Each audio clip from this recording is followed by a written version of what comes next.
Hello and welcome to another episode of Blue Alpine TV. In today's episode, we'll talk about Peter Thiel's investment into Tagomi, and we'll talk about Hong Kong's judgment on cryptocurrencies.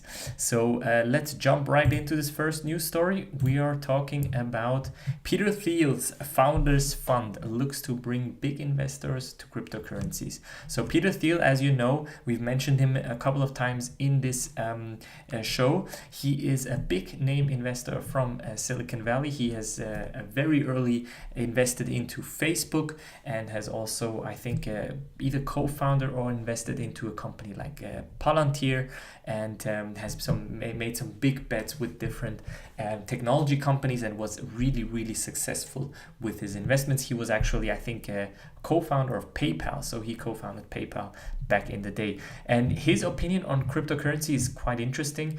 He is long Bitcoin, and there is also a rumor going around that they made big investment, meaning hundreds of millions of US dollars worth of Bitcoin. So they are really big on Bitcoin. However, in this news story, we're talking about Tagomi, which is a startup that the Founders Fund has invested around 15.5 million US dollars in. And the co-founder of Tagomi is actually Greg Tusar, a former Goldman Sachs executive who ran the firm's electronic trading division. And Tagomi's goal is actually to aims to serve as a broker dealer for family offices, wealthy individuals, and other institutional investors. And this is really interesting.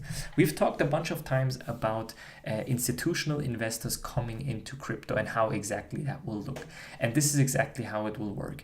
Institutional investors will either use over-the-counter, so OTC supplies, or will use technology provided by companies like Tagomi. Whether Tagomi will be the big winner here is unclear. Nonetheless, institutional investors won't come through Coinbase or GDAX or Binance. They will go directly to the big volume OTC counters. And the thing is, a lot of people have actually speculated that institutional investors will enter the market in a big way and that it will have a huge influx.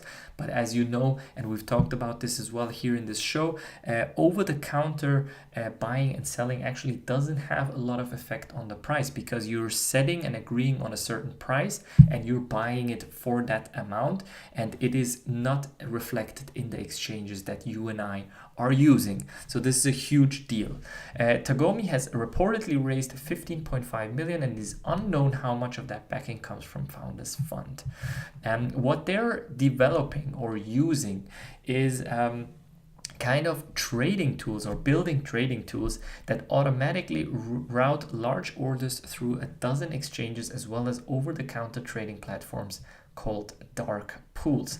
Now, this is exactly what currently is missing. As institutional investors or family offices and all of these things, there is no good exchange or good tools where you can buy and sell cryptocurrencies directly. And this is exactly what Tagomi is trying to kind of build or create.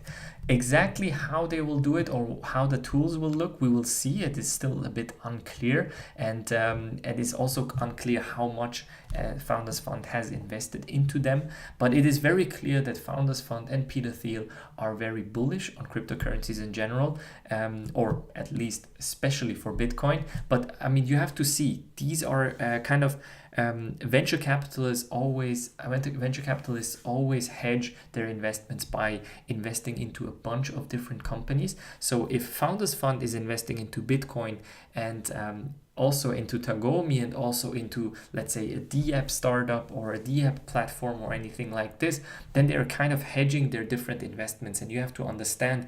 And as a small investor, you have to do a similar strategy, obviously with much less capital. But you can do this by thinking about, okay, if Peter Thiel believes in Bitcoin, should you really invest into an altcoin? Should you really invest into different altcoins that may or may not succeed in this market? And these are exactly the things. I mean, a lot of people are kind of making parallel investments to Warren Buffett in order to imitate his investment style. And you could do something very similar as Peter Thiel. Of course, you won't be able to invest into companies like Tagomi, but you will be able to invest into cryptocurrencies such as Bitcoin.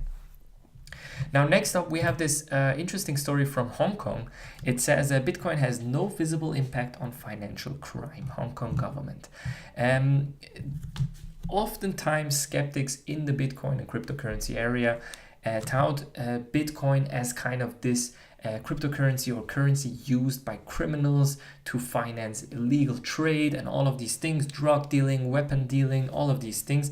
And Hong Kong, the government from the Hong Kong government has actually created or given out a report that says that the consumer interest in Bitcoin has not correlated with a visible impact on the risk of financial crimes, which is quite interesting.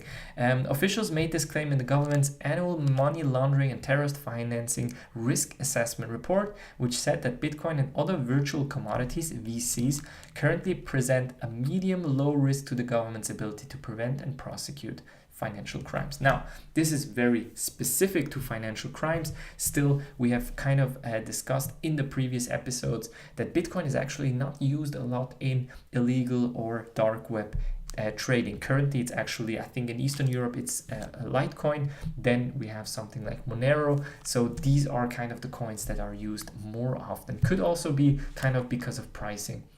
But it basically means that Hong Kong is actually not seeing any risk in terms of allowing cryptocurrencies.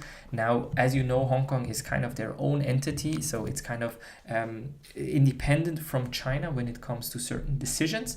But nonetheless, this is a good development for cryptocurrencies in general, and hopefully this will also show other governments.